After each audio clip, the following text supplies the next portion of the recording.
card out and like put it on the table and just say, dude, I don't know anything about, but do you want to talk about Les Mis? I can do that. All right, you want to talk about Cats? Okay, I can do that. Anything on Broadway in the last 13 years? I'm your guy. All right, you want to talk about Wallace Stevens, Shel Silverstein, anybody? All right, you want to talk about Dora the Explorer because I have a 5-year-old at home? All right, we can talk about those things, but baseball, I know nothing. But I didn't say that. I didn't do that. I looked at him and I was like, Stros, bro. And he was like, they're winning, man. I was like, I know. All right? Thinking that this would be a one-time encounter, right? I just met the dude at the mall. Well, come August, I'm taking my kids to school. We live 3 doors down from the school that my kids go to, Austin Elementary in Abilene, Texas. First day of kindergarten, first day of 3rd grade, and we're walking down the street. And I drop my kids, deposit them safely in their rooms, give them kisses on their forehead. All right, that's one of my jobs, to walk them to school. And guess what? Stros, dude, man, they're having a good season, huh? Like 2 months later. He has incredible face recognition because I wasn't wearing the Astros hat. The dude just picked me out of the crowd. It's like there's so few of us in West Texas. Everybody else is wearing Texas Rangers gear, all right, that he just like knew, his heart connected with mine. I was his soulmate there in the mall, and 2 months later, he recognizes me without the Astros hat on, and he's like, Stros, bro, you know, and I'm like, what do I do? Do I tell the truth? No, I didn't. I was like, I know, man, they're so good, right? Knocking it out of the park, dude, you know, end zone thing going on here, man, you know?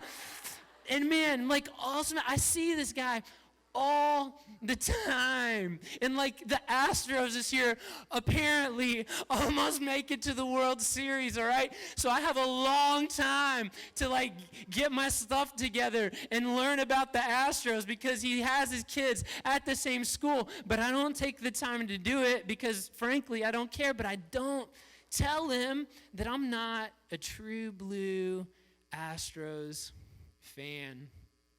And the truth is, if all of us are honest with ourselves and one another, that there's all things about our lives that we'd rather not be exposed, right? Like we all hide behind something in order to like save face, right? Whether that's like makeup or money or popularity, social status, athletic skills, musicianship, whatever it is, like we all have that thing, we all have that one thing, those 2 things that we hide behind, our humor, our insecurities, to kind of make a face for ourselves or make a name for ourselves with people that we don't want them to see like the real me, because we're afraid, right? Like if I say, hey dude, I have no idea who pitches for the Astros, that I'm going to be exposed that for the past 3 months, 4 months, like 7 months, I haven't been telling the truth. Whether it's through a mission or through just wanting this dude to think that I'm cool, right? So we have these things, right? These insecurities that we don't want exposed, these fears that we don't want realized, these flaws, these blemishes on our soul that we don't want people to know. And so we create for ourselves these shells, right? These things that we think are going to protect us, you know, in order to keep people out. But hey, listen to this. Say the invitation. Y'all say that. Man, that was crummy, all right? I came from Texas. I even wore a Texas shirt for you, all right? Texas, look, it says it right there, Texas. I don't have any Arkansas shirts, but I would totally rock one of those too, all right? Say the invitation of the gospel is to discard the shell and step into life. The invitation of the gospel is to discard the shell and step into life. You see, there's an invitation in Joshua chapter 1, verse 9, and it says this: have I not commanded you? Be strong and courageous. Do not be afraid and do not be dismayed, for the Lord your God is with you wherever you go. You see, Jesus comes to us and God comes to us and he says, listen, I know that you've constructed this thing that you're rocking the hat, but you don't really know what it means, right? And you're hiding behind, like, whatever it is that you're hiding behind. And I don't know you yet. And so I can't tell you what it is that you've, like, created, the mask that you're wearing. But Jesus comes to us and he says, hey, listen, like, I have within my hand life. And I want you to have that life, right? But in order to really take a hold of it, in order to really understand it, in order to really live into it and lean into it fully, I'm going to have to ask you to let go of that thing that you're holding on to that you think protects you, right? So that you save face with your family, so that you save face with your friends. The false you that you know is not really who you are. The invitation is to take it off, to lay it down, and to step into the way that we're really supposed to live, which is authentically, vulnerably, right? Trusting in the goodness of God and embracing the adventure of life. And so God comes to Joshua, this young person, and says to him, listen, be strong and courageous. Don't be frightened and don't be dismayed. For the Lord your God is with you. Say, with you. Wherever, say wherever you go. And that's the promise of the gospel. That God says, hey, come out of the shell, right? Like, get out of the shell, come out of hiding. In fact, in Genesis chapter 3, right, y'all know the story. In the beginning, God created what? Everything, right? Everything. And so in Genesis 1 and in Genesis 2, we hear about the creative power of God, right? We hear about the way that God created light, that God created all the planets, that God created the stars, that God created all the animals, that God created the oceans, and that God created this garden, and that God put humanity in the middle of the garden, right? Y'all know the story, all right? Your youth ministers and your Sunday school teachers and your pastors have been teaching it to you, your parents, hopefully, right? And then in chapter 3, the scripture changes and the tone shifts, right? It's like in the movie, whenever everything's going good, and then all of a sudden you hear dun-na, dun-na, dun-na, dun-na-na-na-na-na. And you know something's going to happen, right? Genesis 3, the texture of the text changes, and it says this, now the serpent was more crafty than any other creature in the garden. And the serpent comes to Eve, right? And to Adam. And the serpent plants within them like this lie, the first lie that humanity ever bought into, that who they were was not enough, and that what they had was not enough, right? And he instills in them this narrative of fear and scarcity. What does the word scarcity mean? That there's not enough to go around, right? What did y'all say? Scared city? Yeah, I like that. That's good. Actually, that kind of fits in, right? Scared city, right? That we're scared that there's not enough to go around, right? And the serpent whispers into Eve and to Adam's ear, listen, listen, listen, listen, listen. And they take a bite of that fruit, right? And then the scripture tells us that in that moment, their eyes are open and they realize that they're naked, all right? Now, we knew that they were naked all along, right? And it says in the Bible, that they were naked and unafraid, or naked and unashamed, which basically means they're like my 5-year-old walking around the house, all right, after he's done with his shower, just kind of like, there, all right? And he has no concept of if there are people at the house, all right? Or if we have guests, or if the windows and the doors are open. He is naked and unashamed, all right? And he will even shake that booty at you if you're not careful, all right? And this is how Adam and Eve are in the garden. And then it says that whenever this lie, that who I am is not enough and that what I have is not enough, like seeps into them, guess what they do?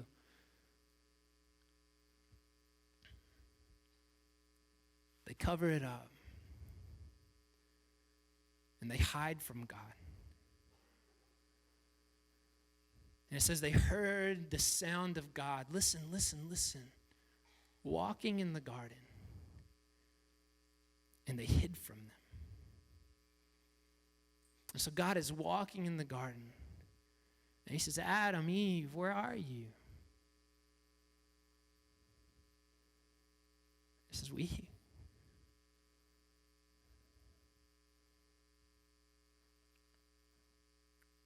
heard you walking in the garden, and we were afraid because we were naked. And so we hid. And God's heart breaks.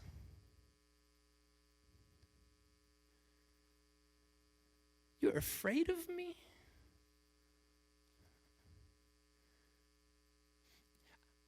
I'm the one that crafted you out of the dust of the ground. Like I'm the one that breathed into your nostrils. I'm the one that gave you life and gave you a vocation. And Adam, whenever you were languishing in loneliness, wasn't I the one that came and gave you Eve? Why are you afraid of me? Who told you that you were naked? Who told you that you lacked for anything? Who told you that you weren't enough, that being created in my image as my child wasn't enough for you?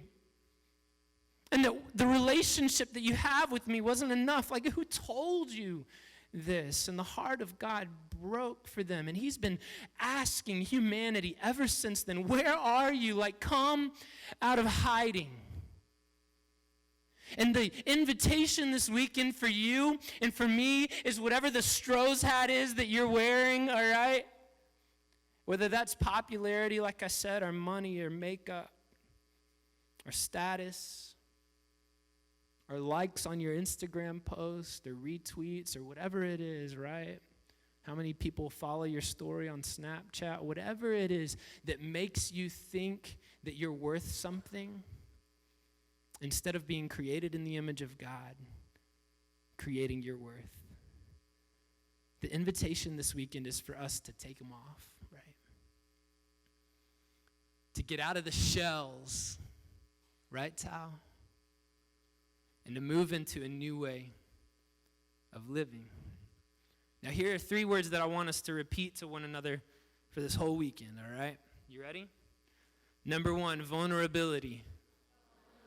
Yeah, and vulnerability simply means this, living life with no filter, all right? So hashtag no filter, okay? Living life with no filter. Now, I don't know about you, but I can create a pretty great image of myself, picture of myself on Instagram, right? Because I can take a picture, all right? And then what can I do? I can crop out the dirty clothes, all right? I can crop out the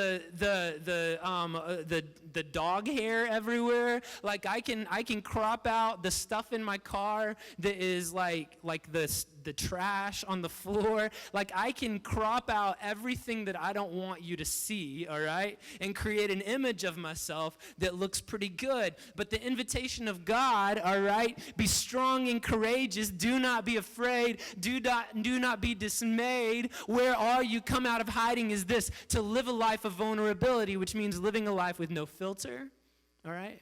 And allowing people to see outside the frame, okay? Does that make sense? So vulnerability, say it after me, vulnerability. And then say hashtag. Oh, come on, y'all seen this hashtag? No filter. All right, now that doesn't mean no filter on what you say, by the way, all right? Because I know that we're working with some 7th grade boys, all right? And they're like, no filter? Well, then what? No, I'm just kidding. Don't say it, all right, just because you think it, all right? Anybody like me, like you speak and then you think, all right? Yeah, that's me, all right? So vulnerability, say it after me. All right, the second word, say growth. All right, so we have some friends and they have 6 hermit crabs. All right?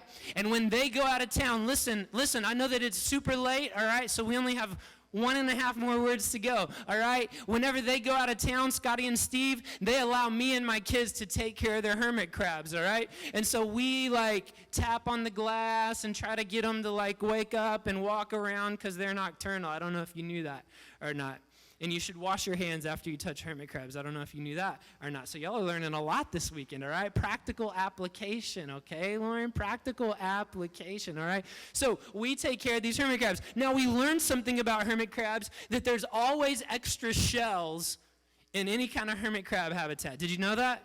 that if you have hermit crabs, you should put bigger shells in the habitat. Why is that? Because hermit crabs grow. Now, what has to happen for a hermit crab to grow, to continue to like develop as a hermit crab, from a baby hermit crab into a big adult hermit crab?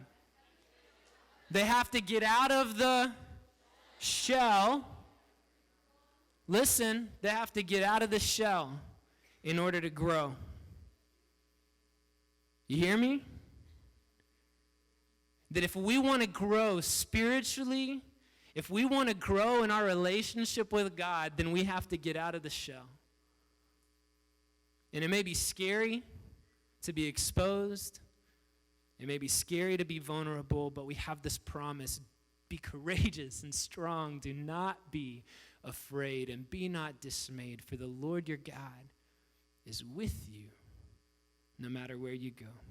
So what was the first word? Oh, man, y'all said that just like you're in school. Boo, all right? What was the first word? Yeah, now we're at Refuge 2015, all right? And what was the second word? Growth. Someone said scarcity, all right? That's good. That'll be the fourth. That's the bonus word, all right? Third word, trust. Say trust. Trust. One more time.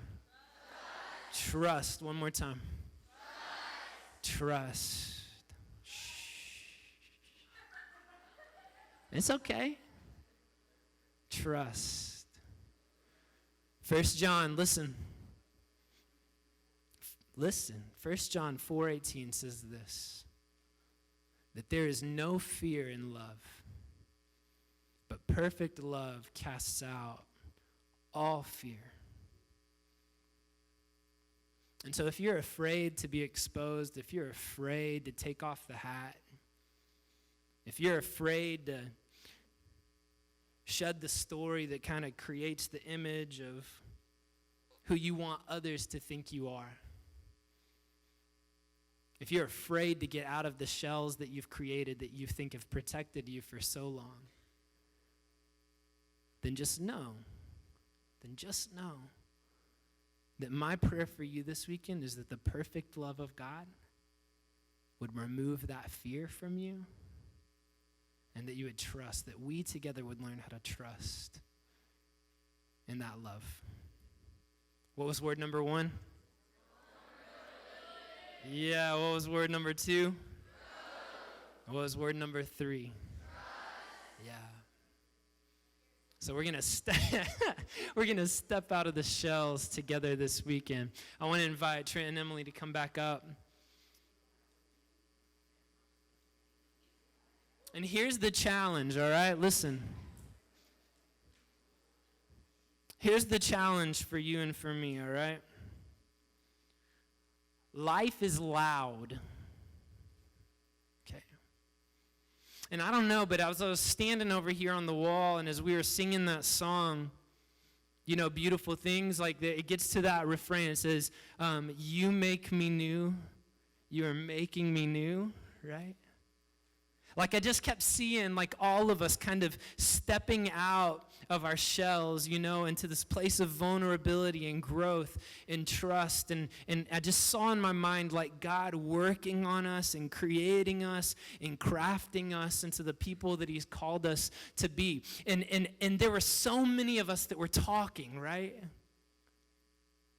And this was my prayer, that in the loudness and in the chatter of life, that we would hear the words of God, that God is making us new, that we would hear the promise of Philippians 1:6, that he who began a good work in you will not leave you abandoned, but he will be faithful to complete it, even unto the day of Christ.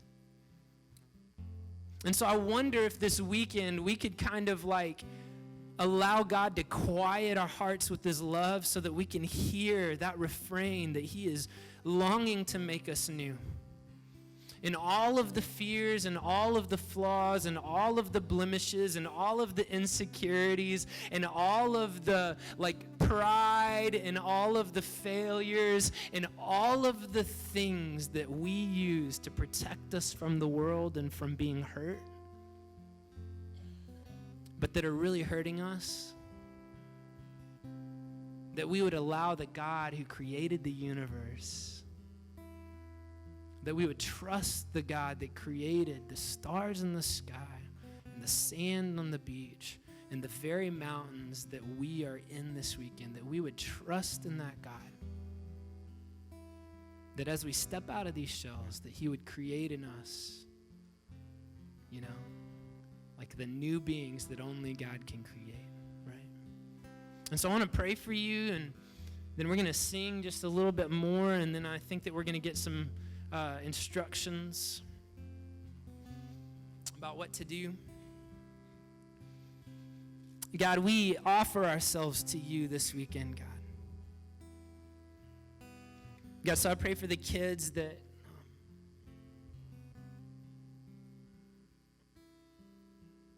are struggling with this invitation, God. I pray, Lord, that we would hear your words to us, to be strong and courageous, to not be afraid, to not be dismayed.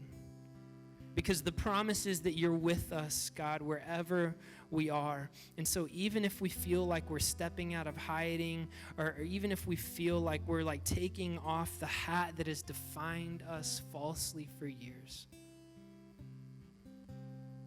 God, that we would be confident that in that place of vulnerability, in that place of growth, and in that place of trust, that you're with us, working on us, creating us into the people that you've called us to be. We love you, that you're bigger than Texas, that you're bigger than Arkansas, that you're bigger than this whole world. And yet you still small yourself to whisper in our ears, I love you, I'll never leave you, and I will never forsake you.